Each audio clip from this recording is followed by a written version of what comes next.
El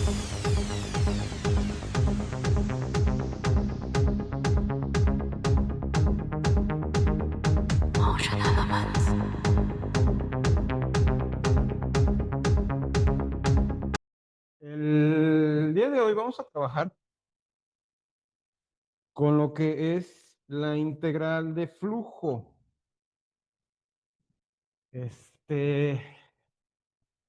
La integral de flujo es, su propio nombre lo expresa.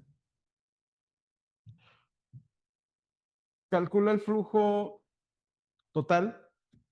eh, no sé, puede ser aire, el flujo de un aire, por ejemplo, estos túneles de viento. em, O ustedes pueden someter a una estructura, la que sea aerodinámica o no, para ver el flujo sobre la estructura. ¿Sí? Entonces, ¿cuál es la idea? El aire o una corriente genera un campo vectorial en función de la velocidad. ¿Sí? O sea, cuando está entrando el aire, ven cómo se levantan las cortinas por las ventanas.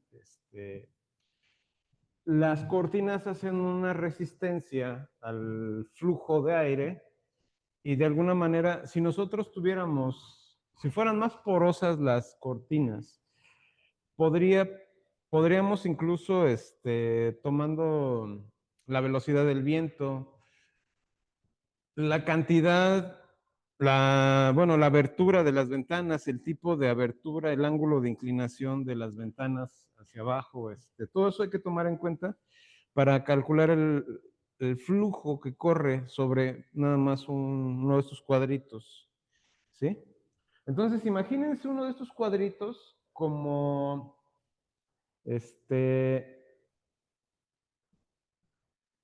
un receptor de flujo, ¿sí? Y tiene área, ¿sí? O sea, ustedes dirán, bueno, pero si está abierta la ventana, ¿cuál área? El área que tiene el marco, ¿sí? Por ahí pasa el aire. Entonces, nosotros podemos, incluso sin nada, nosotros podemos verificar por ese orificio cuánto aire entra al salón, por ese orificio nada más, ¿sí? Entonces, algo que de alguna manera permea aquí es, si nosotros tenemos nuestra superficie, lo voy a exagerar un poquito para que la curva la exagere un poquito, y algo que podemos nosotros esbozar, pues es obviamente una partición, ¿sí? Acá abajo vamos a tener nuestro conjunto D, ¿sí? Hacemos una partición sobre el conjunto D, en fin, hacemos todo lo que tenemos que hacer porque esta es una superficie parametrizada, ¿sí? Esta es una superficie S parametrizada. ¿Y cómo parametrizamos las superficies? A través de una función psi o phi, que va del conjunto D que está en R2 a un conjunto en R3, ¿no? Esto ya lo hemos discutido. Esta misma superficie la podemos obviamente utilizar como una superficie que puede ser está en función vaya, haya una función, así como está, existe una función que la puede representar, ¿no? O sea, la puede definir. Pero desde el punto de vista más general, lo que implica esto es que nuestra superficie funciona como esa misma superficie sobre la cual podemos pensar en un flujo, del que sea, o sea, flujo de líquidos, flujo de aire, flujo de tierra, ¿sí? El flujo de por ejemplo, un deslave de un cerro o una montaña que se viene abajo. Por ejemplo, el otro día estaba viendo un documental donde hacen una animación de tal forma que hace 200 años, más o menos, hace 200 o 300 años aproximadamente, hubo un terremoto en la zona de Seattle, en el estado de Washington, ¿sí? En el lado del Pacífico. Calculan que el terremoto fue de grado mínimo 9. ¿Por qué? Porque levantó un tsunami que llegó hasta Japón. Datos más, datos menos, ¿no? Pero ¿cuál es lo interesante de esto? El asunto es que hacen un estudio sobre los deslaves de lo que es la parte de la plataforma continental, cómo se desgaja por debajo del océano hacia el fondo. Entonces, pues hay un flujo ahí, ¿no? Este, y les puedo decir, no sé, el flujo de cualquier cosa, o sea, cuando abren la llave del grifo y que sale el agua, y ustedes, por ejemplo, no sé, me imagino que en algún momento su mamá los ha mandado a lavar la fruta, ¿no? Entonces tienen un colador, ponen la fruta o ponen la verdura y pues ahí le ponen y se ponen a enjuagarla, ¿no? Y a veces hasta de mala gana, ¿no? Lo tienen que hacer. Este, pero la idea es que ese mismo colador sirve a través del chorro de agua como contenedor por el cual hay un flujo de agua o un flujo no sé, puede ser miel, puede ser lo que sea. Cualquier cosa que se pueda calcular su flujo. En este contexto,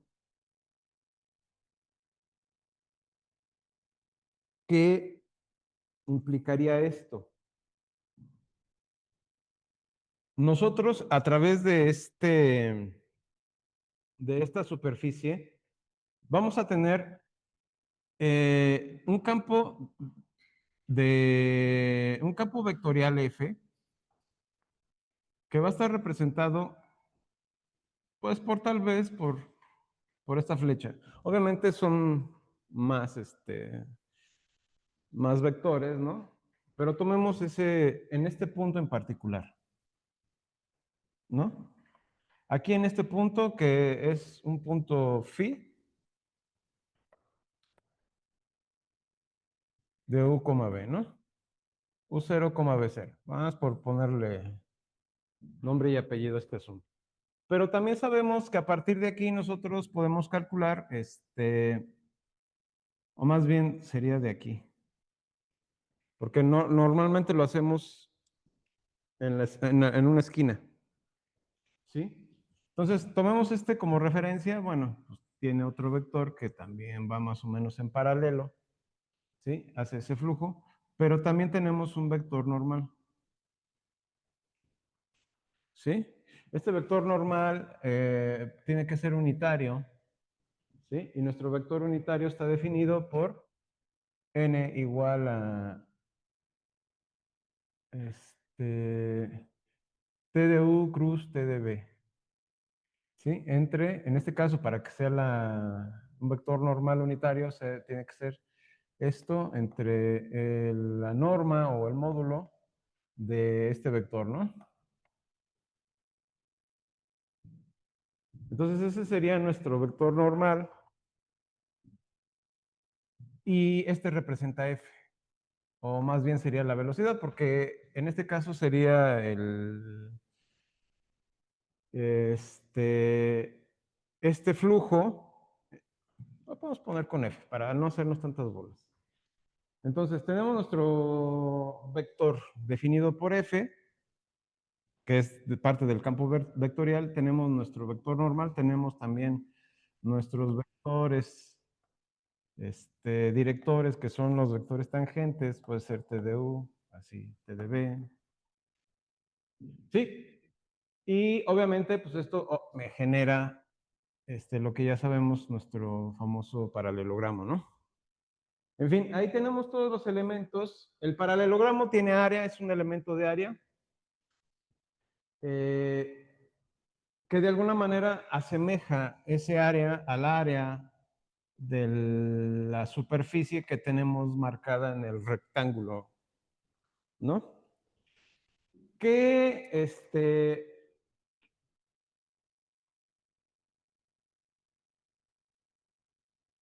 ¿qué implica todo esto?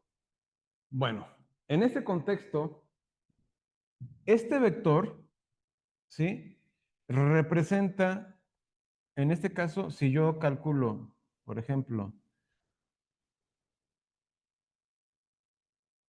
este rectángulo o este paralelepípedo, así.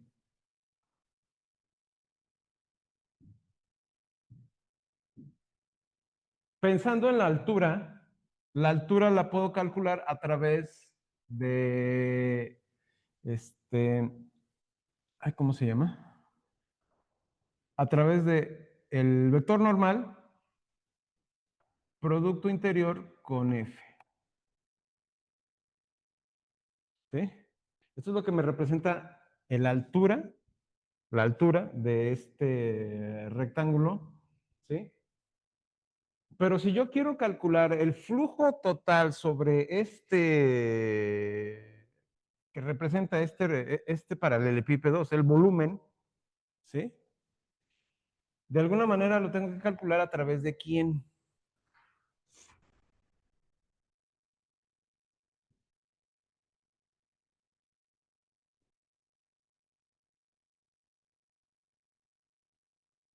Es la altura por o sea, un volumen, la forma de calcularlo es el volumen por el área, ¿no? Esto me da la altura. El área está definida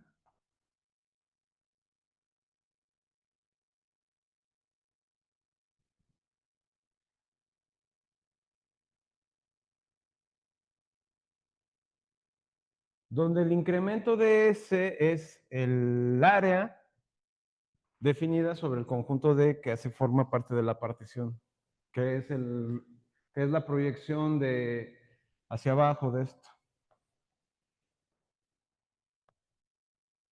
¿Sí? Entonces, esto por esto, pues definitivamente a lo que me va a conducir es que este volumen, ¿sí? Lo puedo yo representar como F, ¿sí? De phi de U, B, ¿sí? Multiplicado obviamente por N, que es T de U cruz T de B, entre la norma de T de U cruz T de B. ¿Sí? ¿Esto qué va a implicar? Lo que va a implicar es que ahora estoy multiplicando este bicho, ¿sí? Por esto, o sea, por esto de acá arriba. Y esto obviamente está así. Entonces aquí lo que tengo yo es la norma de T de U cruz T de B por el incremento de S. ¿Sí? Entonces, este con este se simplifican. Y lo que me queda en esencia es F de phi de U, B, ¿sí? Y esto, el producto interior de T de U cruz T de B, ¿sí? Y obviamente esto multiplicado por el diferencial de área de S. Sí, de S. En este caso, em, ese sería nada más el volumen de ese rectángulo que obtuvimos de la partición, que es lo que me permite calcular el volumen total del flujo que pasa por ahí en ese rectángulo, ¿sí? O sea, en este de aquí. Pero si yo quiero sumar el total, o sea, si yo quiero ver cuánto vale el total, pues tengo que sumar todos, ¿sí? Y la suma es una suma doble.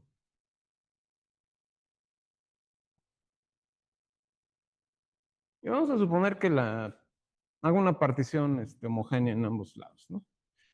Ya sabemos que no tienen que ser necesariamente iguales, ¿sí? O puede ser N y M, así para que no. O K y M, ¿no? Total. Al final, lo que me queda es que este bicho tiene la forma de quién.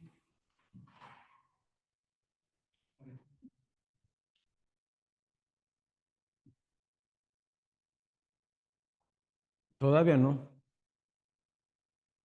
Tiene la forma de sumos de Riemann. Entonces, podemos hacer exactamente lo mismo que hicimos la clase pasada, donde sabemos que como este es un producto interior, ¿sí? Si yo tomo f de phi de u, b y y a esto obviamente lo llevo con el producto interior de t de u cruz t de b, ¿sí? Esto yo lo puedo igualar a otra función, a una función sí, puede ser una función sí, ¿sí? Que va a ir en este caso sería en términos de u, b, ¿sí? Ahora, ¿quién es psi? Bueno, psi, pues es algo que va del conjunto de, ¿sí? En R2 a R.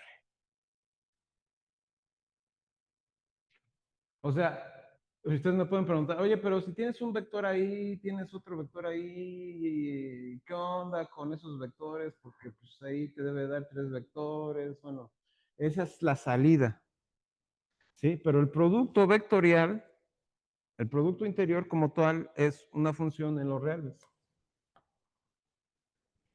Entonces, es una función que termina con un valor real, ¿sí? Con dos parámetros, U y B, ¿sí? Porque tenemos una composición ahí. ¿Sí está claro hasta aquí? Entonces, esta función tiene que ser continua. ¿Por qué tiene que ser continua? Porque esta función es continua, tiene que ser continua, o sea, aquí no lo dije, pero bueno, el campo vectorial tiene que tener continuidad. O sea, tiene que tener continuidad, tiene que ser de clase C1. También este vector es de clase C1. Bueno, esta parametrización es de clase C1, ya la definimos antes. Obviamente los vectores son continuos, el producto vectorial es continuo. El producto interior de funciones continuas es continuo. Entonces, por lo tal, esta es una función continua. ¿Sí? ¿Está acotada? Sí, está acotada. ¿Sí? El conjunto D es un conjunto medible, sí es un conjunto medible porque es un conjunto que es compacto y la medida de su frontera me da cero. Entonces tengo todos los ingredientes para ponerla como una suma de Riemann.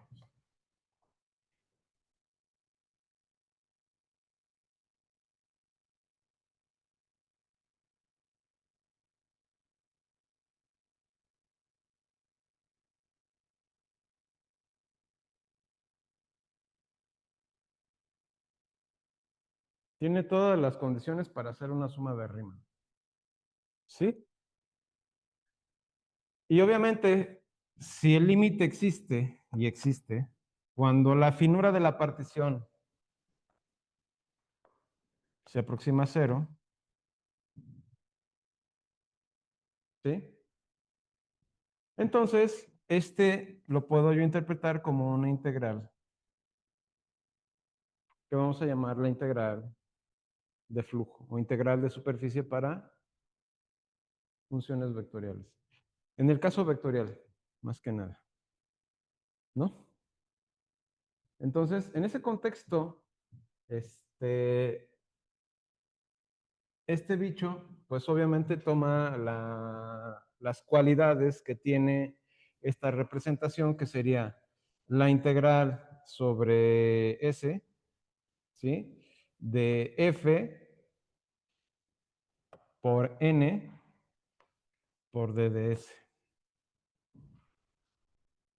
¿Quién es DDS? DDS es este por la norma del producto vectorial de esos dos vectores. ¿Sí? Y esto es igual a la integral en el conjunto de, ¿sí? ¿De quién? De F, de phi,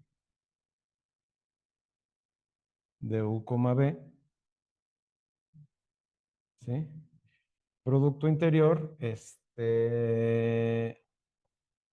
de U cruz T de B, por el diferencial de S. O de DU, que sería lo correcto, de DU, de DB.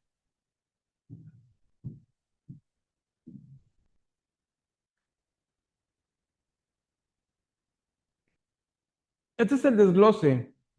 La idea, ok, de alguna manera, lo que esto implica, pues es todo lo que está atrás, ¿sí? Y esta representación la vamos a ver ahorita bueno, esta representación más bien la vamos a ver en la presentación. ¿Alguna duda con lo anterior, jóvenes? ¿No? Ok. ¿Por qué hago esta introducción? Porque está aquí lo mismo, nada más que esta presentación la hice hace 4 semanas, creo. Ya ni me acuerdo. Entonces, ahorita que la estaba yo viendo, dije, me faltan cosas, pero bueno, ya no me dio tiempo de escribirlas. Entonces dije, no, pues hago una presentación y ya nos ahorramos tiempo. Bueno, está lo mismo, pero vamos a trabajar, ¿no? A ver, déjenme que me fui muy...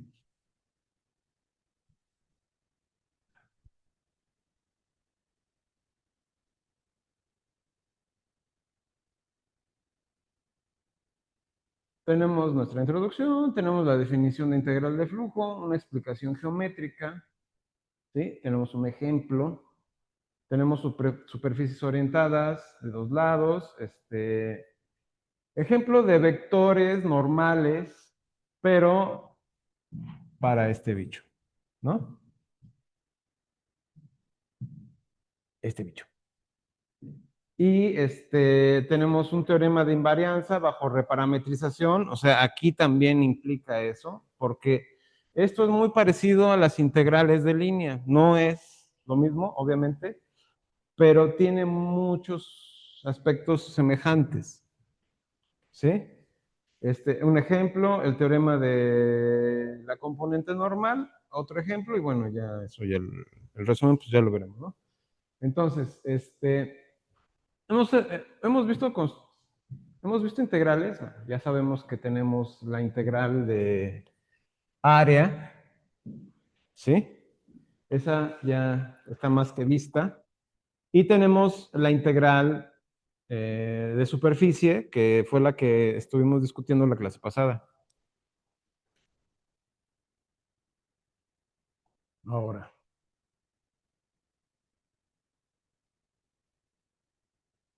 Tienen la norma del producto vectorial, o sea, ambas tienen la norma del producto vectorial.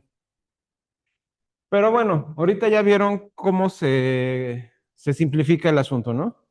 Entonces, vamos a esta parte. En este caso, en lugar de tener la norma, usaremos nada más el vector. Ya vieron cómo sale, ¿no? Entonces, conservamos la dirección y magnitud, ¿sí? Esto, de alguna manera, con la norma, se puede decir que en el caso de la integral de superficie para funciones escalares, En ese contexto, con la norma, no vamos a tener invarianza. O sea, no va a variar la orientación. ¿Sí? A eso me refiero. ¿Quién da la orientación en las superficies? Bueno, el vector normal a la superficie. ¿Sí? Ese es el que da. Si normalmente se toma que si está hacia afuera, porque puede estar hacia abajo, pero hacia afuera, la idea es que si está hacia afuera, apuntando hacia afuera de la superficie, a lo que nosotros podemos considerar la parte de afuera, por decirlo de alguna manera, esa la consideramos positiva. Y la parte que consideramos la parte interior de la superficie, esa es la que consideramos negativa. ¿Sí?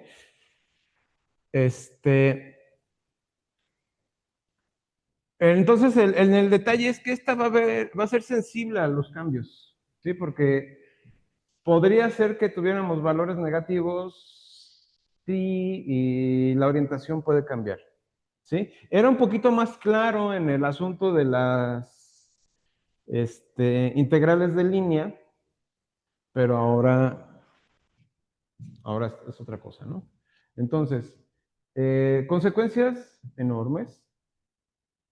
El integrando ya no es escalar, ¿sí? Aparece un producto escalar como un campo vectorial de F.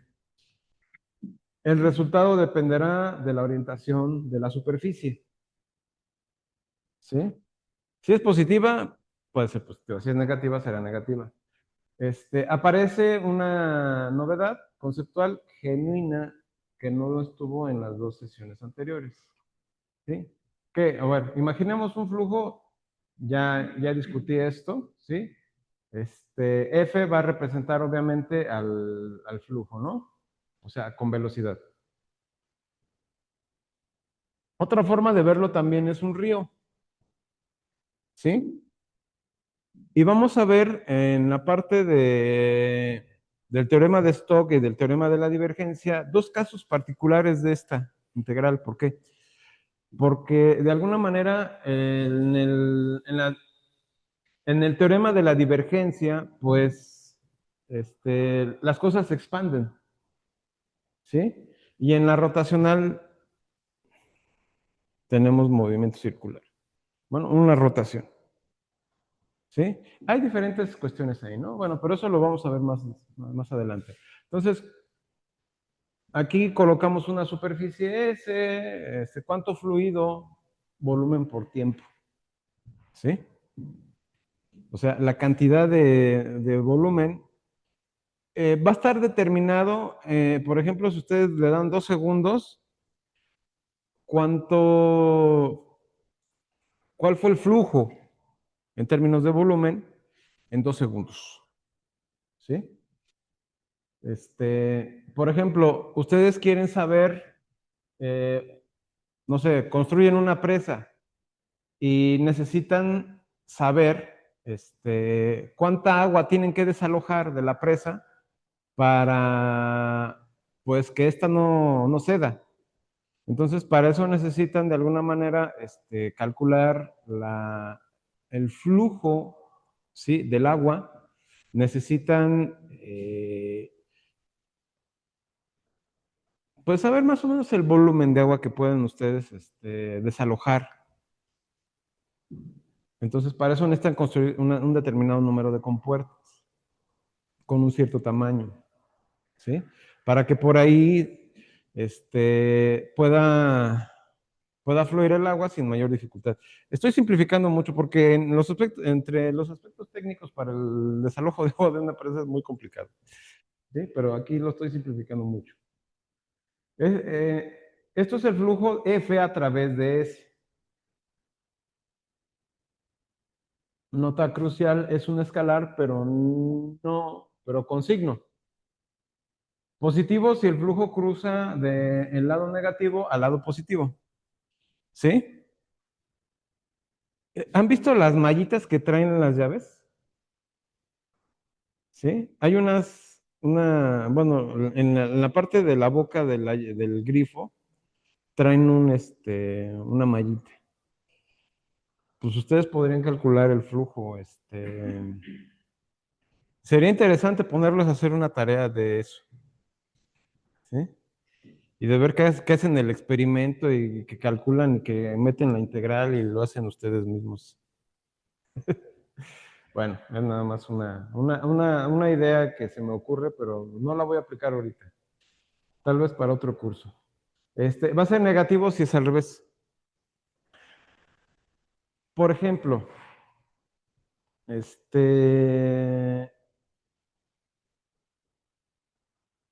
el escape de una nave, ¿sí? De la gravedad, del campo vectorial de la gravedad, ¿sí? Pues obviamente necesitamos cierto impulso para superar esa barrera, ¿no? Es ir a contraflujo, ¿sí? La resistencia que opone un avión cuando va volando, se encuentra con una bolsa de aire. O sea, les puedo poner, porque vienen de un lado positivo y en una bolsa de aire como que hay algo que pues, pasan como de afuera hacia adentro, ¿sí? Bueno, hay un experimento que tal vez sí podría funcionarles, que, por ejemplo, ustedes llenan un globo de agua, o sea, uno de esos grandes, de los que pueden poner en un balde, lo suficientemente pequeño para que sirva como base, ¿sí? Y le ponen alrededor cinta. Tiene que ser una cinta impermeable, ¿sí? Pero que se pegue bien al globo. Una vez lleno, ustedes pueden hacerle un orificio y van a ver un flujo que parece como que está congelado. Ajá. O sea, se pueden divertir con esas cosas y calcular qué flujo tiene, ¿no? Porque cuando ustedes hacen el orificio, no saben realmente, entonces pueden tomar, eh, en el momento en el que, por ejemplo, ustedes pueden capturar el agua que expulsa y en el momento en el que se empieza a caer el agua, ustedes pueden poner un cronómetro. Entonces, ustedes calculan a través de ese pequeño orificio y cuando ustedes retiren el recipiente con el que están capturando el agua, ustedes pueden parar el cronómetro. Entonces, ustedes pueden, ya saben el volumen, entonces ustedes pueden más o menos ver el tamaño del orificio y a través de esta integral podrían más o menos ver si coincide el cálculo, ¿sí? Obviamente tienen que ver la velocidad a la que sale el agua, ¿sí? Porque la misma forma en la que sale el agua, pues genera un vector que obviamente no es un vector, sino que es una línea curva, ¿sí? Pero en algún momento, pues, apunta de forma vertical. Bueno, de forma, ¿cómo se le llama? Es una, ay, es un vector normal el que sale de ahí. En fin, bueno, me estoy alargando. Esa elección del lado positivo es la orientación. En el globo, ese vector normal que apunta hacia afuera, pero ustedes podrían ingeniárselas de alguna manera y inyectarle agua. Entonces, ustedes están aplicando un contraflujo en el sentido negativo, ¿sí? Para que quede más que claro cuál es el asunto, ¿no? F, ¿cuáles son los aspectos de F que puede tener? Bueno, un campo eléctrico, eso implica un flujo eléctrico, la ley de Gauss, ecuaciones de Maxwell, ¿sí? Un campo magnético, flujo magnético, ley de Faraday, ¿sí? Densidad de corriente, corriente total, a través de S. Por ejemplo, ustedes quieren electrificar una malla, ¿sí?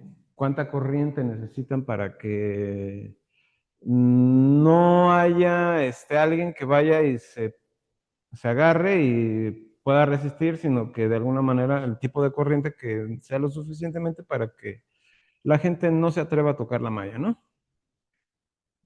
Este, flujo de partículas, cantidad de partículas que cruzan por ejemplo, en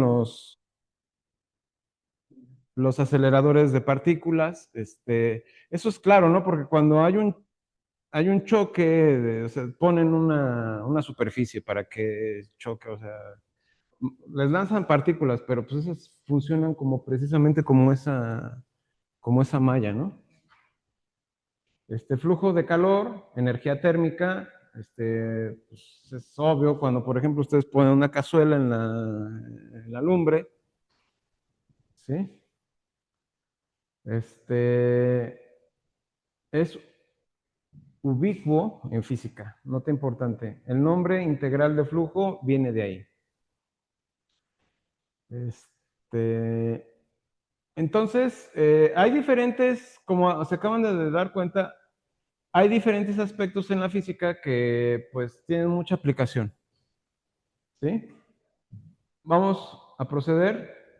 Este es el organigrama de la presentación. Es la definición operativa, explicación geométrica, un ejemplo, superficies orientadas, vamos a ver, vectores normales unitarios, en este caso para funciones escalares, teorema de invarianza, y bueno, vamos a ver si llegamos al 6, ¿no? Porque ahorita ya nos da casi una hora, ¿no? Y apenas estamos empezando. Vamos a empezar con la definición. Ya la definición, pues, como se habrán dado cuenta, ya la desglosé, ¿sí? En esta parte. Sí, bueno, ahí está todo feo escrito, pero ya ya la tenemos. Aquí está ordenadita, está bonita, pero la deducción ahí la pudieron ver sin más detalle. Entonces, necesitamos una región de, ya lo expliqué, es una región en R2, tiene que ser medible, ¿sí? Y tenemos que tener una parametrización para una superficie. Esta parametrización va a definir a la superficie S, y esta tiene que ser de clase C1. Tiene que tener la condición de suavidad que decía que la condición de suavidad estaba explícita en el contexto donde tenemos el producto vectorial, tiene que ser distinto de cero para todos los puntos del conjunto D. ¿Sí? O sea, la suavidad no es un caso particular, es para todo el conjunto o para todo el abierto del conjunto D. ¿Sí? Para todos los puntos interiores.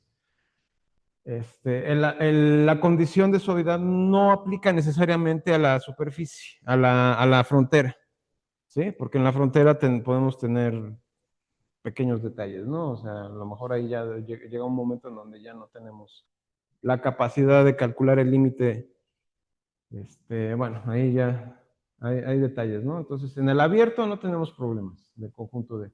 Entonces, tenemos un campo vectorial que está definido en S o está definido para S y en R3. Tiene que ser continuo, ¿sí? La integral de superficie de F sobre S o integral de flujo de F a través de la superficie se va a representar de esta forma, ¿sí? Em, Creo que ya está más que explicado. A lo mejor alguno de ustedes me puede cuestionar esto. Oye, ¿y dónde está N?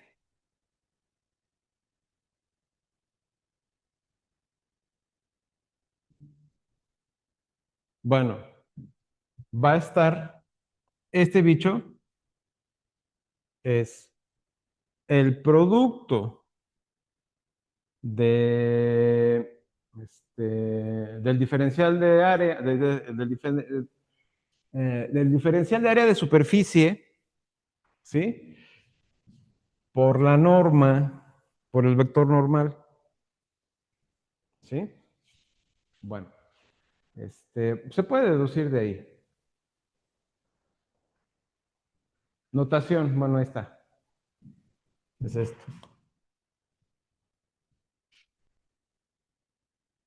¿Sí? Ya dedujimos eso.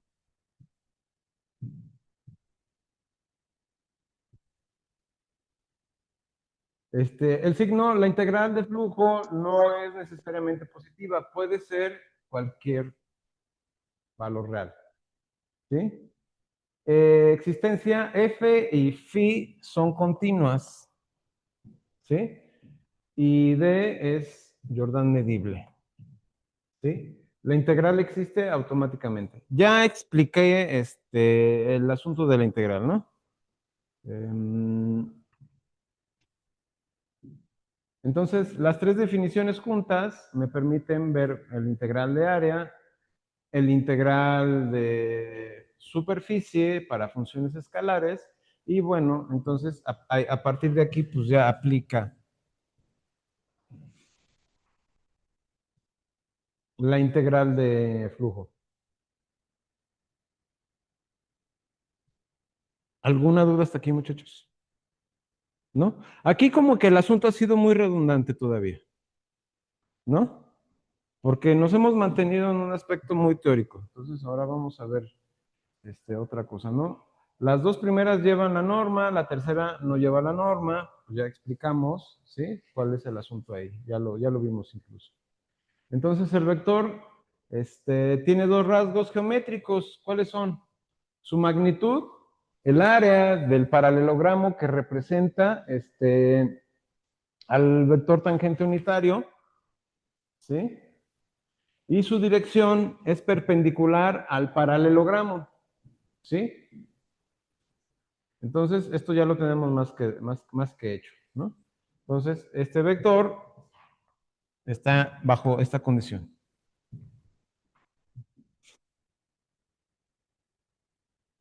Es el producto de un escalar por un vector, el otro, ¿no? Del lado derecho. En donde n es el vector normal unitario a la superficie, ¿no? Consideremos f definido en un punto dentro del parchecito ese que tenemos, ¿sí? Es el mismo que tenemos, bueno, aquí ya hice un rayoneo, ¿no? Déjenme ver si me puedo regresar. Bueno, ahí está, ¿no? Me paro aquí, en este punto. Este, y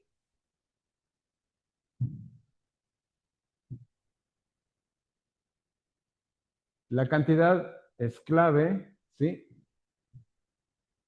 El producto interior de estos dos vectores es componente de F en la dirección normal de S. Es lo que les decía. La idea aquí es que en términos laxos esto representa la altura, ¿sí? Del volumen por unidad de tiempo, ¿sí? Entonces, bueno, es nada más para dejarlo un poquito más claro. Comportamiento geométrico, F es paralelo a N.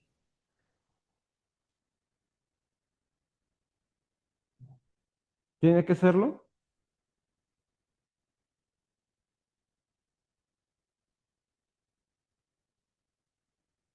Bueno. F producto interior N va a ser igual a la norma de F, más menos, ¿sí? Como máximo. F, en el caso de que sea paralelo, obviamente, Si F es perpendicular a N, ¿sí? Esto es en el plano tangente. Recuerden que tenemos un plano tangente ahí, ¿sí? Está el vector normal, o sea, está nuestro parche, está nuestro plano tangente, ¿sí? Tenemos a N, este es N, y por acá está F, ¿sí? Puede ser perpendicular, puede ser paralelo. Por ejemplo, en el caso del globo, ahí sí podría ser paralelo, ¿sí? Pero no necesariamente. Este sería F. Normalmente se representa así, ¿no? En este caso, si es perpendicular, pues bueno, el producto interior tiene que dar cero. Ahora, F es opuesto a N, entonces este es de valor negativo. ¿Sí? Sustituyendo, en este caso, el T de U cruz T de B por el producto de estos dos, en el integrando, pues me quedaría así. ¿Sí? Y obviamente esto lo puedo representar así. Ujú. Entonces, el integrando es un producto de dos factores, este y este. ¿Sí? ¿Qué representa uno? ¿Qué representa el otro? El otro, este representa un área, este representa una altura. Vuelvo a lo mismo. Estoy siendo muy reiterativo, pero quiero que quede más que claro. Componente normal al campo. Magnitud de paralelogramo tangente, o sea, el área. ¿Sí? F como velocidad de un fluido. Muchas veces en estos casos es muy común que se tome a la velocidad más que otra cosa, ¿sí? Porque las otras magnitudes que puede representar, bueno, los otros campos vectoriales que pueden representar F, bueno, llevan otro enfoque. Pero bueno, tomamos como velocidad, ¿sí? Y esto sobre cada parche, pi de IJ. Recuerden, ¿sí? Entonces, el tiempo unitario, ¿sí? El fluido cruza el parche. En tiempo unitario el fluido cruza el parche. Volumen que cruza es igual al volumen, ¿sí? Del prisma oblicuo. El prisma es ese que les dibujé en ¿sí? El paralelepípedo ese que les dibujé, ¿sí? Generado por el flujo y el área, ¿sí? O sea que es la base, ¿sí? Y F que representa con el producto interior, dentro del producto interior con N, ¿no? Por la fórmula del prisma es base por altura, ¿sí? Todo este tiempo les he estado hablando de lo mismo, ahí está, ya no, por fin. ¿Qué es esto de aquí? O sea, no es base y la altura, ¿sí? Proyección de F perpendicular a la base. Entonces tenemos el volumen, tenemos que esto es igual a lo que ya habíamos hecho a mano, ¿sí? Que les dije, bueno, esto viene ahí, pero lo vamos a explicar, ¿no? Como introducción. Sumamos sobre todos los parches, ¿sí? Y tomamos el límite, obtenemos la integral doble, ¿sí? Porque tenemos una suma doble. ¿Sí? Bueno, este dibujo no está, esta gráfica no está muy bien hecha. De hecho, me la voy a saltar. Está mejor hecha bueno, no es que esté mejor hecho el dibujo, creo que en el transcurso se entendió. Este, Flujo de campo radial a través de la esfera. Calcular el flujo del campo radial F igual a X y Z a través de la esfera S de radio R, centrada en el origen, parametrizada por esto, ¿sí? Donde tenemos obviamente coordenadas polares, teta, phi, donde teta va de 0, bueno, perdón, donde teta y phi van de 0 a 2pi. Bueno, uno va de 0 a 2pi y el otro va de 0 a pi, perdón. ¿Sí? En este contexto, bueno, ¿alguna duda hasta aquí?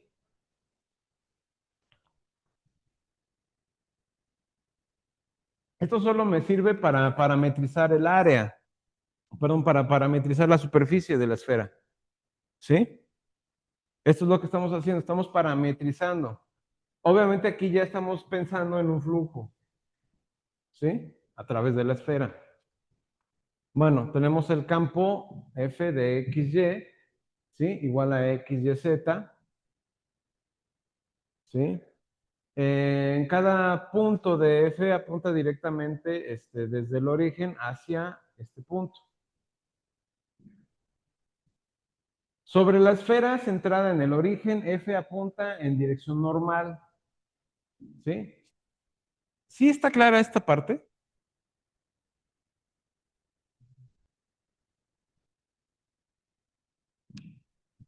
Se los voy a simplificar.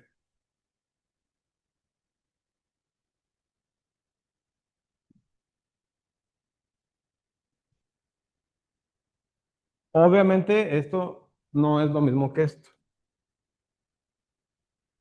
Es un análogo nada más. ¿Sí? Obviamente este no apunta en sentido perpendicular, ¿no? Pero los vectorcitos que estos tienen son normales a la superficie. ¿Sí? Entonces, no tan importante, el flujo debe de ser máximo, no hay componente paralela a la superficie. ¿Sí? Interpretación física. Fuente puntual en el origen emitiendo el fluido isotrópicamente. Todo sale, nada entra. ¿Cómo lo vamos a hacer? Vamos a verlo en 5 pasos. Vamos a componer F con la misma parametrización. Vamos a tomar el producto vectorial. Esto no es cosa del otro mundo. Vamos a realizar el producto interior. ¿Sí? Vamos a aplicar Fubini y vamos a evaluar el asunto, ¿no? Bueno, tomamos la componente phi, que es la parametrización, y la vamos a sustituir por los valores x, y, z dentro de f. Entonces, lo que vamos a obtener es simplemente lo mismo que tenemos para la misma parametrización. ¿Sí? ¿Por qué?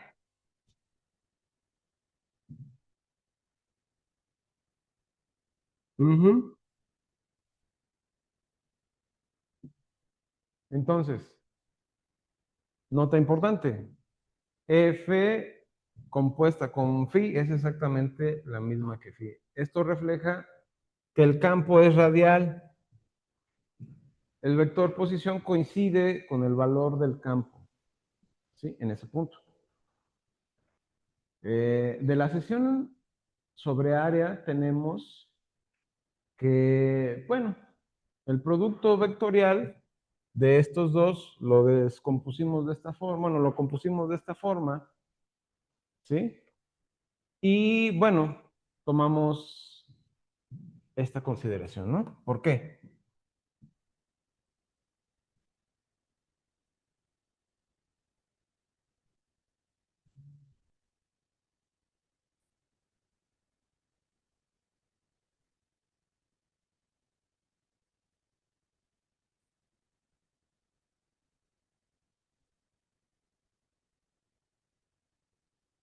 Exacto, sí, o sea, si me regreso un poquito, está, es phi. Puedo, R es un escalar, sale del vector, entonces lo simplemente es este mismo, pero donde phi es entre R, nada más. R es un término positivo.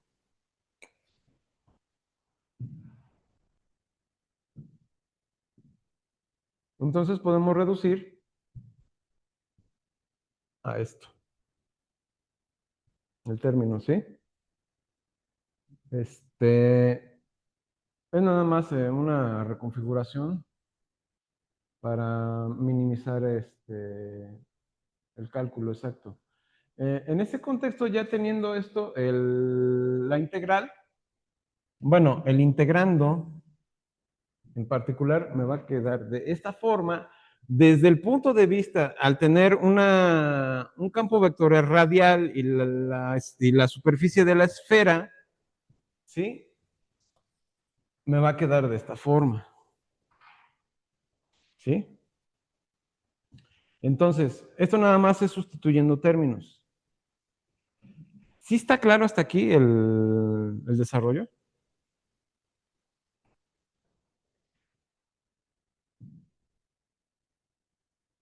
Bueno, simplemente viéndolo desde esta perspectiva, tenemos entonces pues dos cosas, ¿no? Tenemos y tenemos que en el producto interior pues se compone con ¿no? Eso lo puedo llevar desde la perspectiva de las propiedades del producto interior a una norma, ¿sí? Sigue siendo un escalar, ¿sí? Entonces, esto sale de condiciones, bueno, simplemente tenemos un producto interior. Hay que tener cuidado porque yo uso mucho pero este es un producto escalar por un vector. Bueno, es un producto escalar. Simplemente es producto entre escalares. Puto. ¿Sí? Y este sí es un producto interior. ¿Sí? O sea, para que se ubiquen, lo señalo y lo puntualizo porque usted, bueno, a lo mejor en el video alguien puede decir, oye, pero pues, ¿qué onda ahí? El punto ese es el producto interior, el de arriba, y si es el producto interior, el de abajo, pues, ¿qué es? O sea, son dos reales. Y también es un producto interior eso, ¿qué onda? No, es un producto, es la multiplicación de dos escalares y ya, ¿sí? Pero bueno, yo creo que hubiera quedado mejor entre paréntesis. Entonces, bueno, para las próximas lo voy a cambiar.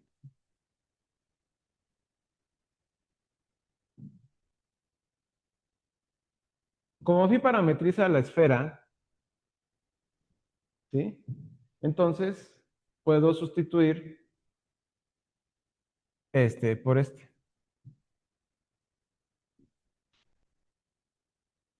¿Sí están de acuerdo con eso?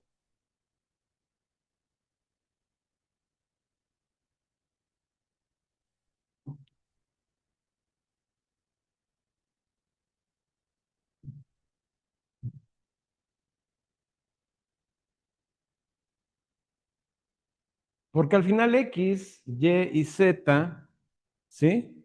Vamos a tener a X igual a R por el coseno de teta, seno de phi, ¿sí?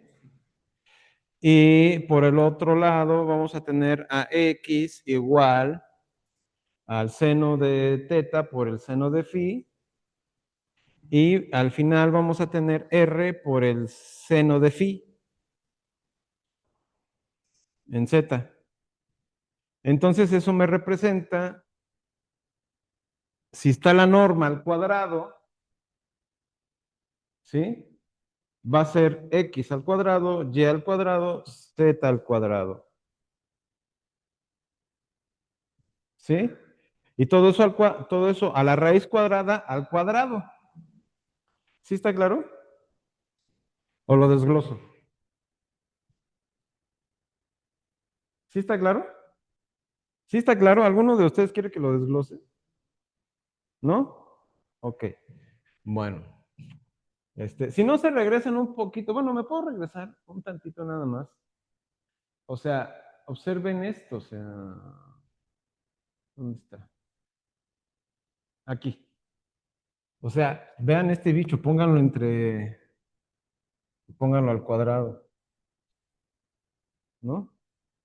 Ya habíamos dicho que eso era phi, ¿no? Bueno, ahí está. Entonces, por lo tanto, lo que tenemos en el integrando lo puedo reducir a esto, ¿sí? ¿Por qué? Porque anteriormente yo tenía esto, este producto, ¿sí? Y al verlo como R cuadrada, pues al final me queda como como menos R cúbica por el seno de phi. Y con todo esto, pues simplemente es darse cuenta, por otro lado, que el integrando es independiente de teta, ¿sí?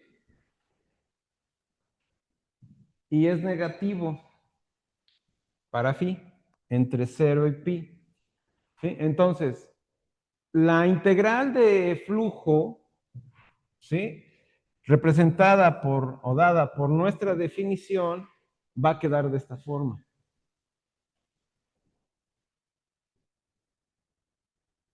Entonces, si yo les pongo en la tarea, por decir algo, calcula, tienes un campo vectorial radial con una velocidad de x, bla, bla, bla, bla, bla. Inmediatamente estoy hablando de una esfera.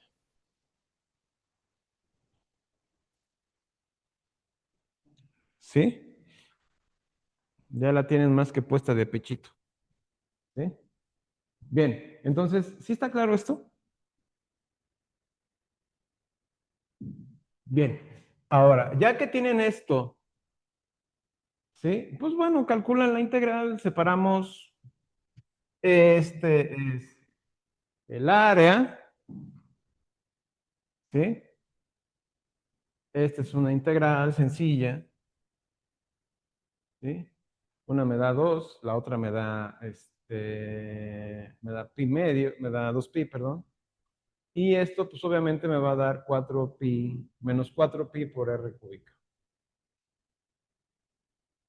Hemos obtenido un valor negativo, ¿sí? Pero la intuición indica que el flujo debería de ser positivo. Nota importante, ¿cuál es la explicación? De la fórmula que definimos de esta manera, donde el producto vectorial está determinado por esto, ¿sí? Este vector apunta en dirección contraria al vector posición, ¿sí? ¿Cuál es la idea? Imagínense la gravedad. ¿La gravedad apunta hacia arriba? No, apunta hacia abajo. En los términos en donde nosotros definimos para la superficie terrestre, la velocidad de escape tiene sentido positivo, pero la gravedad tiene sentido negativo. Obviamente, cuando nosotros hacemos cálculos para la gravedad, nosotros pensamos en términos positivos. O sea, cuando nosotros calculamos y hacemos, desde el punto de vista matemático, tendría que ser negativo. Pero desde el punto de vista de la física, los cálculos se hacen positivos. Nada más por decir algo. A lo mejor estoy diciendo barbaridades, pero no soy físico. Pero bueno, si hay algún detalle por ahí, algún físico y me quiere corregir, que lo ponga en los comentarios cuando esté esto disponible en el video, ¿no? Es decir, hacia el interior de la esfera.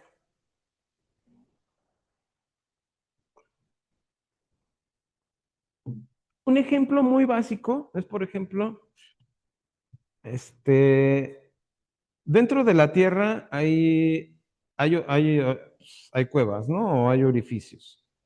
Entonces, pues, un flujo de agua que en algún momento, por ejemplo, en una riada, se encuentre en el paso con pues vamos a ponerlo con un cañón, pues cae. Entonces, ahí se puede decir que el flujo tiene sentido negativo. O sea, pensando en que en contra de la gravedad, bueno, va hacia abajo, ¿sí? O sea, pensando en que pues, nosotros estamos parados, ¿no? Y estamos en sentido, estamos erguidos en posición normal a la Tierra, nosotros nos vemos desde un punto de vista positivo. Cuando el flujo de agua cae, pues, en términos como lo hemos estado explicando, sería negativo. Nota, la parametrización esférica usual induce la orientación interior, ¿sí? Orientación exterior, el flujo es positivo, ¿sí? El caudal isotrópico esperado,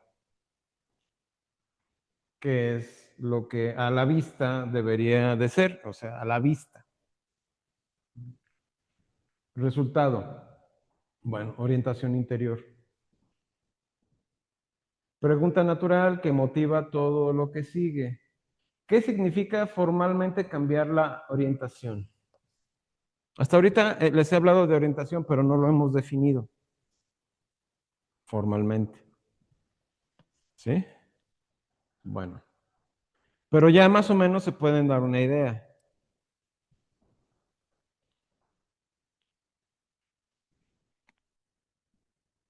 Bueno, ¿cuándo está bien definida la orientación? ¿Cómo afecta la reparametrización a la integral? ¿O cómo afectan las reparametrizaciones a la integral? Ya esta última pregunta, ustedes ya podrían incluso dar la respuesta. Como no tenemos norma en el producto vectorial, obviamente va a afectar una reparametrización, ¿sí? Si ustedes reparametrizan la parametrización que demos o que, bueno, que ustedes den para cualquier superficie que definamos, ¿sí? Una reparametrización para esa superficie podría cambiar la orientación. O sea, ¿qué quiere decir esto? Que esta integral es sensible a los cambios de orientación. ¿Sí está claro eso? Ajá.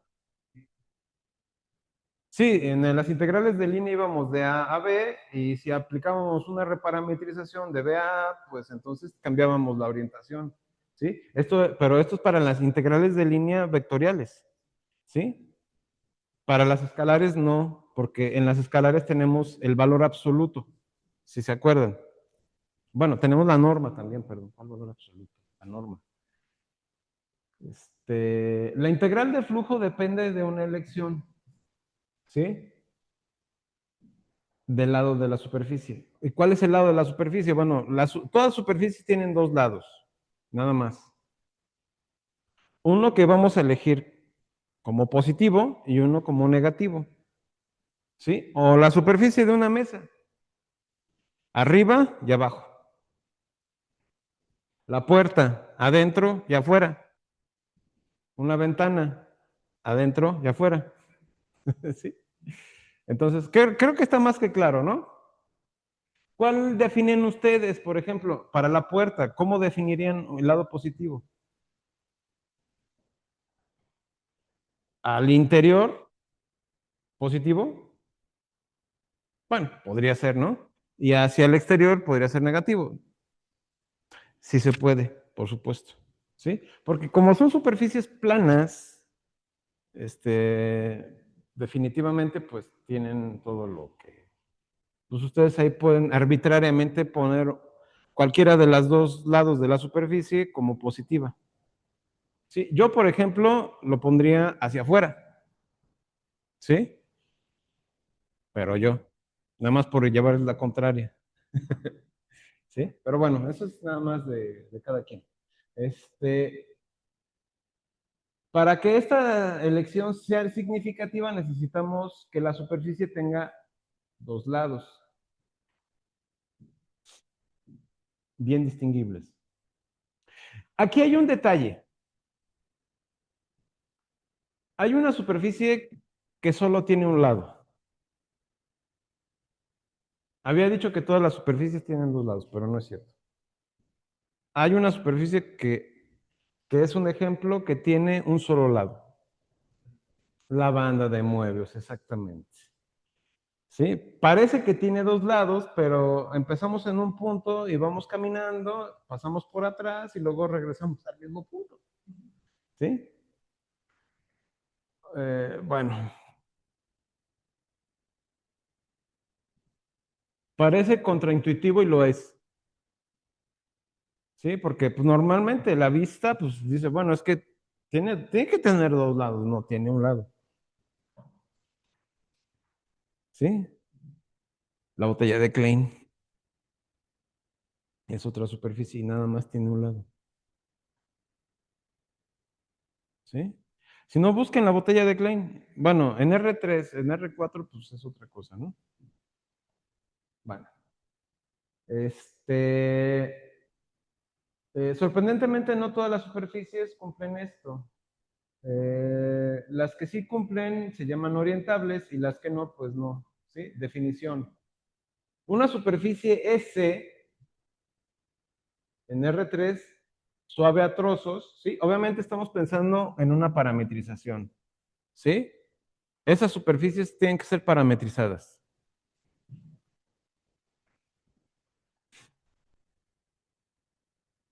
Va a ser orientable de dos lados si admite una elección continua de un campo de vectores normales unitarios sobre S. ¿Sí? ¿Esto qué significa? Simplemente que yo me puedo parar en cualquier parte de la superficie y puedo, a partir de esa superficie, dibujar un vector normal. ¿Sí?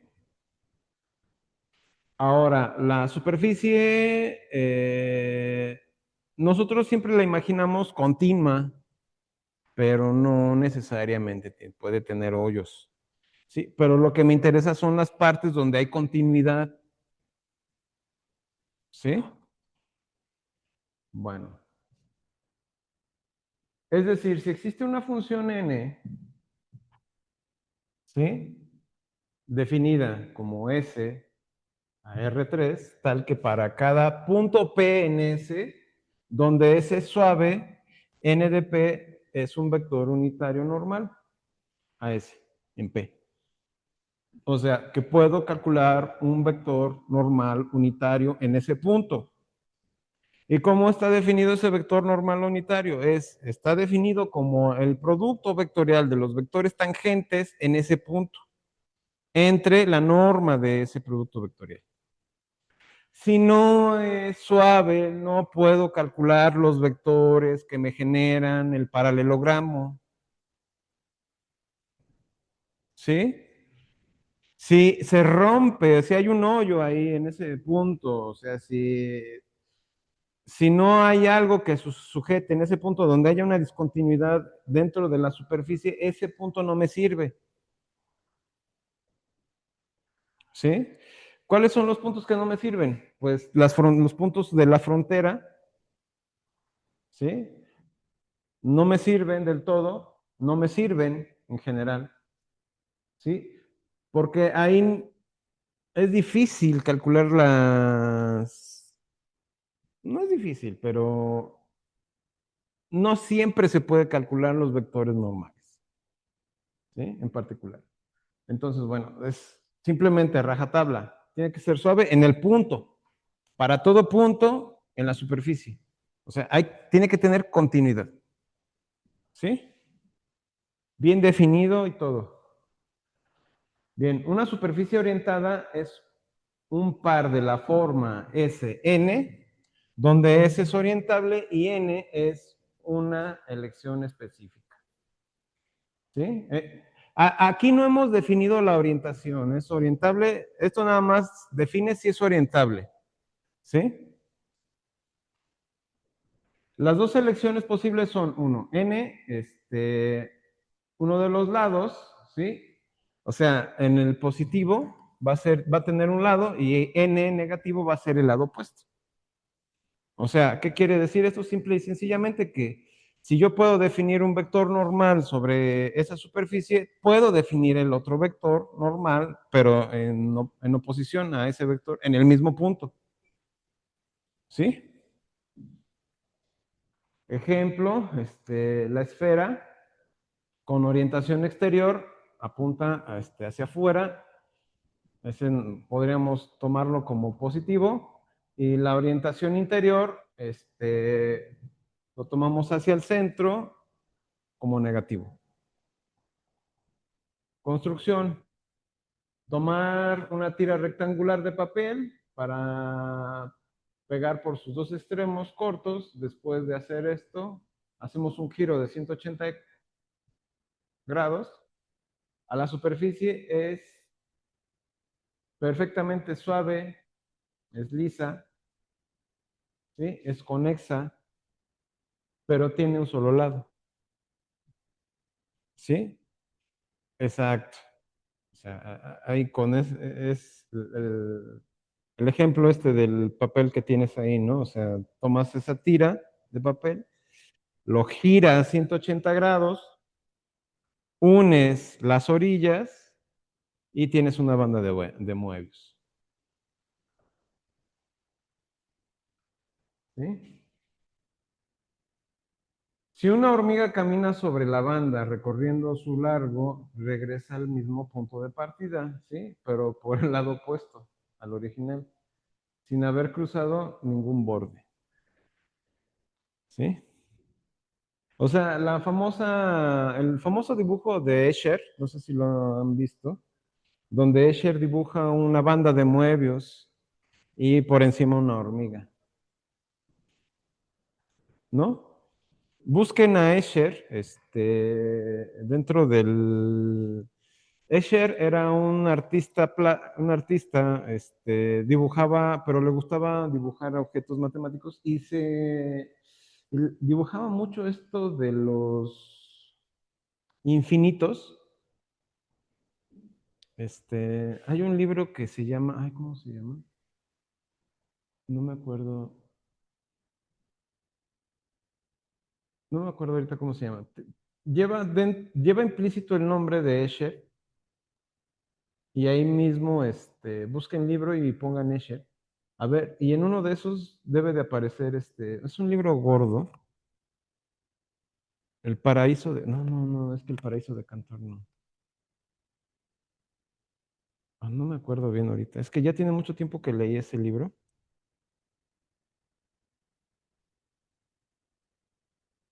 y ahí vienen unos dibujos de él.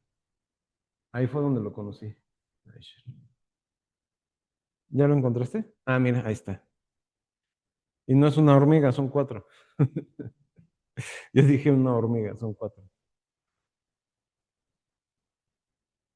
Bueno, vamos a seguir. ¿Alguna duda hasta aquí, muchachos? Ahorita estamos en la parte de la orientación. Entonces, ya definimos cuando una eh, orientación hacia afuera y orientación hacia adentro, ¿sí? Pero es orientación positiva y orientación negativa. Ya eso es relativo. La orientación que ustedes definan es relativa. Entonces, si ustedes en su tarea definen una orientación y al final, cuando hagan operaciones y resulta negativo, se debe de evaluar qué orientación dieron. No es que esté mal su cálculo, ¿sí? Simplemente pueden especificar, bueno, tomamos una orientación de esta forma y el resultado fue negativo. Ya revisamos los cálculos, están bien hechos, entonces nada más el resultado negativo se debe a que la orientación que tomamos fue inversa a la esperada, nada más. ¿Sí está claro?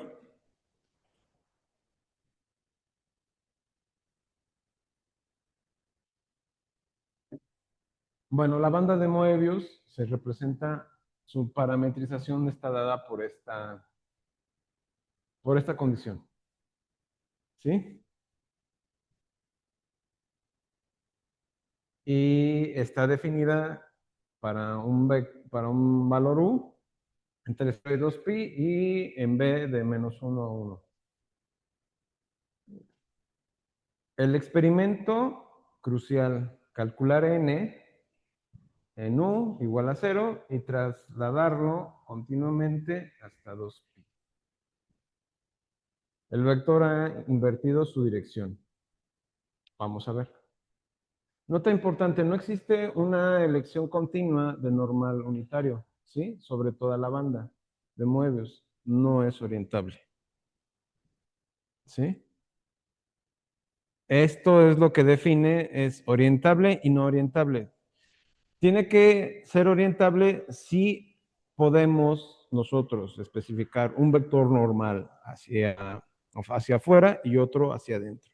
De otra forma, pues tenemos una banda de Möbius ahí. No es orientable,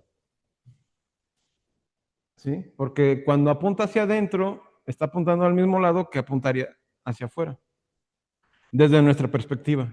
Por eso es contraintuitivo, ¿sí?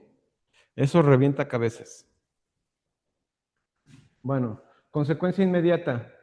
La integral de flujo no está bien definida sobre la banda de Möbius, ¿sí? Cualquier intento producirá resultados contradictorios al recorrer el camino completo. Bueno, este es un intento de banda de Möbius. Está medio chafa, ¿no? Pero la idea es que en el circuito que se genera, ¿sí? Este nada más es una representación en el plano, pero en el circuito que se genera siempre vamos a tener esta orientación, ¿sí? Oye, pero que hay hacia adentro, bueno, esta es la orientación nada más, ¿sí? Obviamente en la banda de Möbius,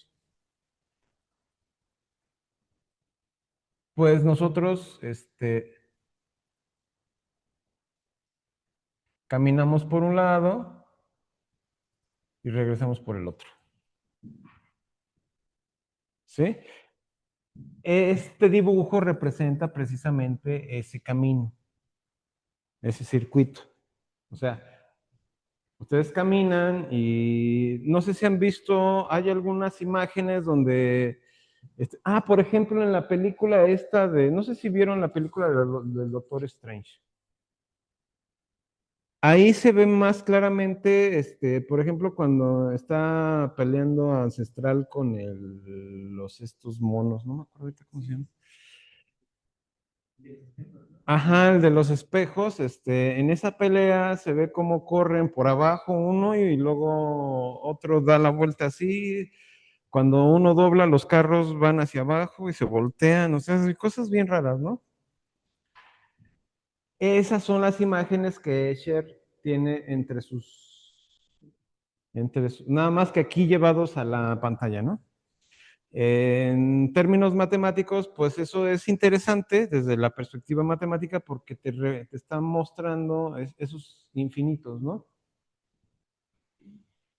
Unos infinitos que estás por arriba y luego de repente vas caminando, pero ya vas por abajo. Obviamente, desde el punto de vista de la física, te caerías, pero no te caes, ¿sí? Es una perspectiva medio loca, contraintuitiva también. Bueno, definición. Tenemos una función phi, d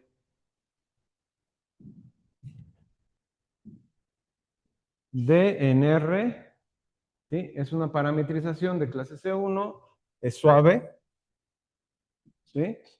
Ahora, los dos lados de los vectores normales, ¿sí?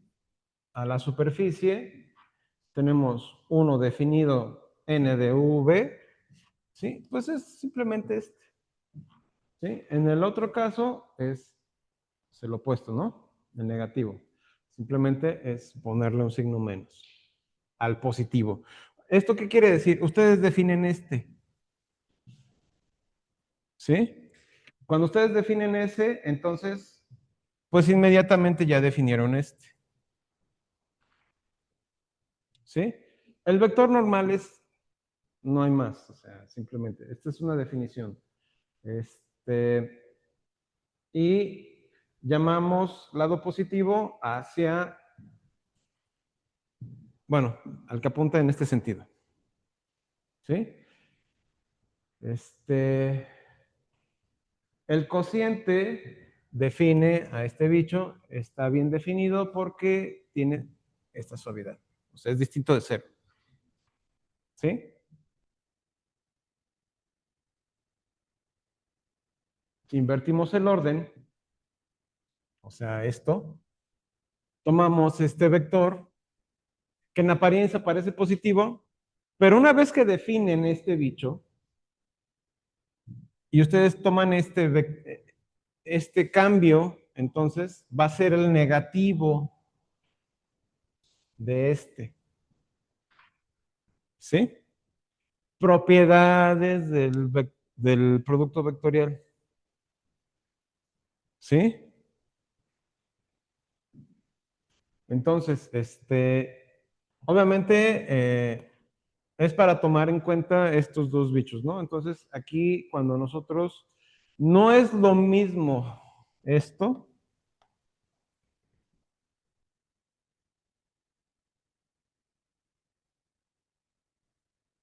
aquí no hay conmutatividad, no conmutan.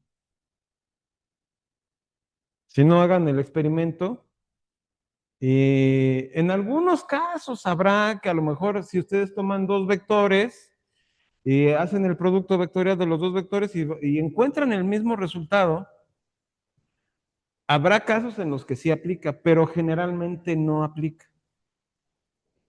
¿Sí? Entonces esta condición no es cierta. La elección del lado positivo depende de la parametrización, no únicamente de la superficie. Nota importante, dos parametrizaciones distintas pueden inducir un vector normal apuntando uno a otro, ¿sí? Esto es exactamente lo que llamamos preservación o inversión de la orientación bajo la reparametrización, ¿sí? O sea, es lo que les decía, bueno, es lo que venía ya antes, ¿no? Si nosotros reparametrizamos, puede haber un cambio. Habrá orientaciones que respeten la orientación, pero sabemos que hay otras reparametrizaciones que no van a respetar la orientación que nosotros hayamos definido. Vectores normales unitarios. Bueno, entonces ya con esto queda definido la parte de orientación, ¿no? ¿Los dejé desorientados o quedaron bien orientados? ¿Sí? ¿Hay alguna duda? ¿Seguro? Ok. Bueno, tomamos una función f definida en términos de una función escalar de R2 a R. Tomamos de clase C1. Esto va a representar una superficie. ¿Sí? Es una función f que va a representar a las superficies que normalmente vemos.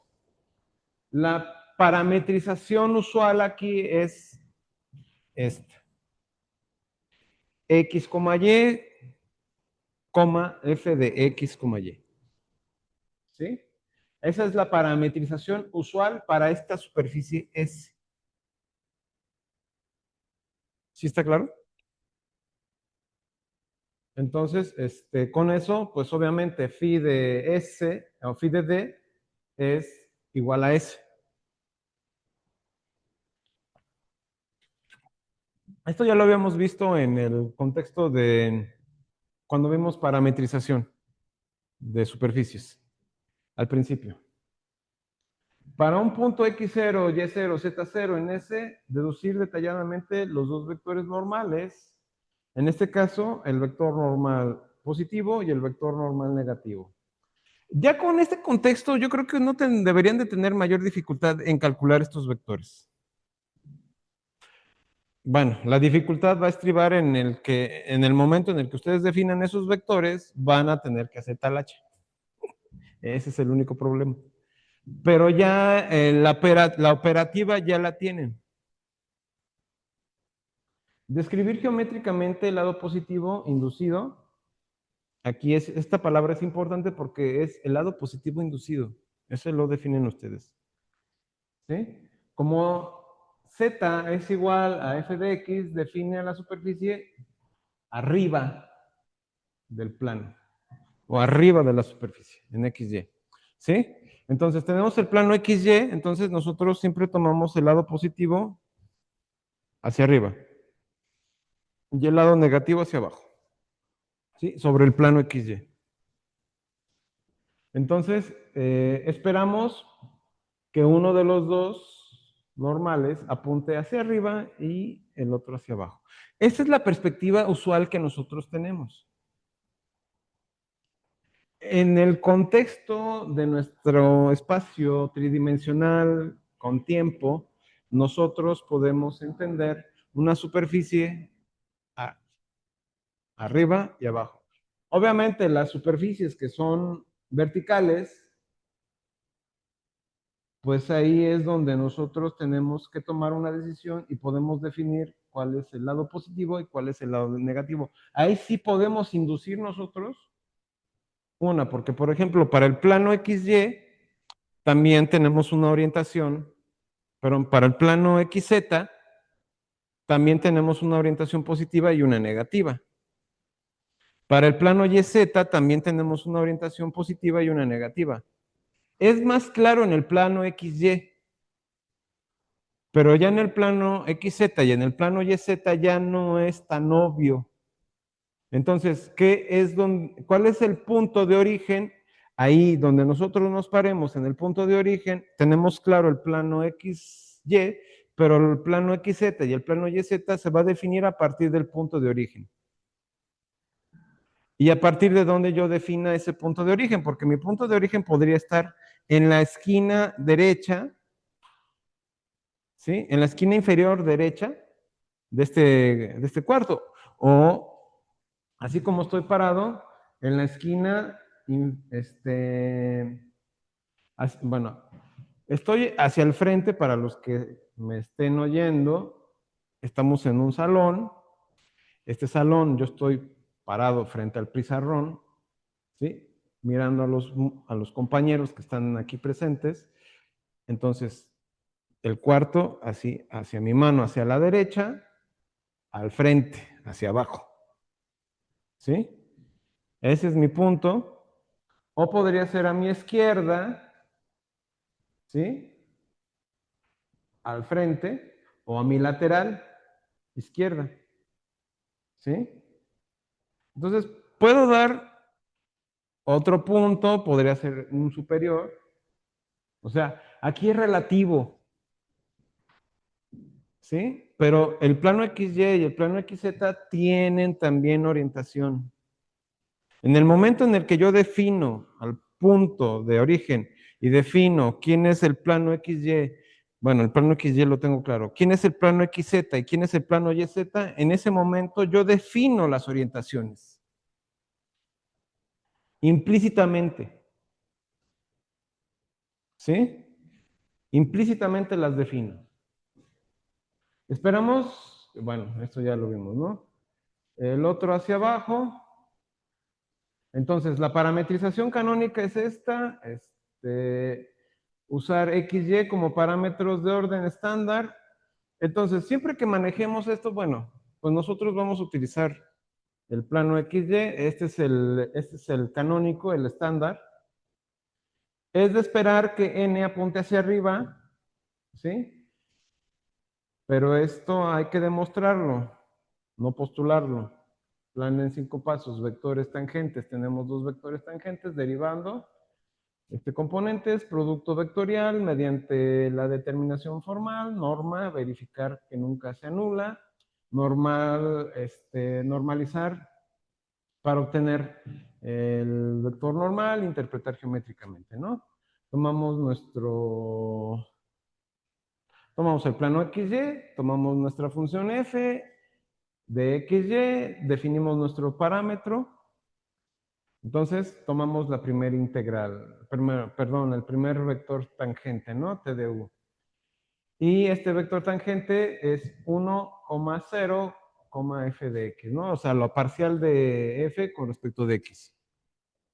Tomamos b igual a y, tomamos t de b, este va a ser equivalente a 0,1, la parcial de f con respecto de y. hacemos el producto interior, perdón, el producto vectorial de estos bichos, ¿sí? El desarrollo ya lo hemos calculado anteriormente, ¿sí? Esto nos va a dar una orientación negativa, ¿no? En un caso. Tomando TD1, ¿quién es TD1? O sea, ¿quién es TD1, TD2 y TD3? Es en relación con J, con I y con K. ¿Sí? Si me paro en I, tengo los 4 de abajo. Si me paro en J, tengo los laterales de abajo. Y si me paro en K, tengo los laterales del lado izquierdo, ¿no? Entonces, en uno tengo valor negativo con respecto a la parcial de X, en otro, con respecto a la parcial de Y, también tengo valor negativo y tengo 1. Reunión de los componentes, entonces el vector me queda de esta forma. ¿Sí? Cuando yo necesito normalizar esto, ¿sí? Nota, observación clave. La tercera componente es 1. Esto será determinante para identificar el lado positivo. ¿Sí? Estos pueden valer, pero a veces tenemos el 0, 0 y el resultado es que en el contexto me va a dar el positivo. Calculamos la suma de los cuadrados. Simplemente tenemos esto me va a dar valores positivos, f cuadrada más o sea, la parcial de f con respecto de x al cuadrado más la parcial de f con respecto de y al cuadrado más 1. Este sería el resultado con la raíz cuadrada, o sea, la norma del producto vectorial de estos dos vectores tangentes, ¿no? Tomando esto, sabemos que esto es mayor que 1, mayor o igual que 1. ¿Sí está claro? Los valores siempre, estos siempre van a ser positivos, no hay vuelta de hoja. Esto es mayor o igual que 1. ¿Sí? La norma es mayor o igual que 1, eso significa que es positivo, por lo tanto tenemos suavidad. ¿Sí? Entonces con eso se cumple de que F es de clase C1. ¿Sí está claro esto? ¿Seguros? Bueno. Entonces, conclusión, las gráficas son siempre suaves bajo parametrización canónica. ¿Sí? Entonces, la definición de nuestro vector normal, pues es esta, ¿sí? En el caso del positivo, desglosando en términos en los términos en los que tenemos estos vectores, pues bueno, el negativo sería este, ¿sí? Entonces, si tomamos un punto x0, y0, z0 sobre la superficie, entonces z0 va a ser igual a f de x0, y0. Simplemente sustituimos estos términos en el punto, o sea, sobre el vector normal, obtenemos inmediatamente para lo que nosotros definimos como nuestro vector normal. En ese punto, ahí está este vector normal sobre ese punto x0, y0. ¿Sí? Ok. El negativo. ¿Sí? Entonces, la componente z positiva es este. ¿Sí? Y es positiva. Entonces, siempre apunta hacia arriba. Entonces, es positiva, independientemente de las otras dos componentes. ¿Sí? El lado positivo asociado a la parametrización canónica es el lado superior de la gráfica y el lado del semiespacio, donde z es mayor que f de x, adyacente al punto. Entonces, caso 1, tomamos el plano horizontal, tomamos z igual a c, o sea, tomamos un plano, un valor z igual a c. Vemos que en este caso las parciales van a ser 0, ¿sí? Entonces, el vector normal va a ser el canónico 0, 0, 1, k, ¿sí?